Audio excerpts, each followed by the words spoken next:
ಹುಟ್ಟಿ ಬಂದ ಶುಭ ದಿನವೇ ಈ ರಾಖಿ ಹಬ್ಬ ಬಂದಿತ್ತು. ಸೋದರಿಕೆಯೊಂದು ವರವೆಂದು ಈ ರಾಖಿ ಸಾಕ್ಷಿ ಹೇಳಿತ್ತು. ತಂಗಿಯು ಹುಟ್ಟಿದ ಕ್ಷಣ ಅಣ್ಣನ ಪದವಿ ಹುಟ್ಟಿತು.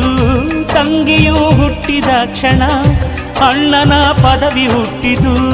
ಗಂಡಿಗೆ ಗೌರವದ ಗರಿಯೇರಿತು. ಮುದ್ದಾಗಿ ನೀನು ಅಣ್ಣ ಅಣ್ಣ ಅನ್ನೋದೆ ನನಗೆ ಓಂಕಾರ. ನನ್ನಾಯುವೆಲ್ಲ ನಿನಗಾಗಿ ತಾನೆ ದೀರ್ಘಾಯುಷ್ಮಾನ್ ಭವ. ಅಣ್ಣ ತಂಗಿಯರ ಈ ಬಂಧ ಜನುಮ ಜನುಮಗಳ ಅನುಬಂಧ. ಅಣ್ಣ ತಂಗಿಯರ ಈ ಬಂಧ ಜನುಮ ಜನುಮಗಳ ಅನುಬಂಧ. ಜೀವಕ್ಕೆ ಕೊರಳು ದೇಹ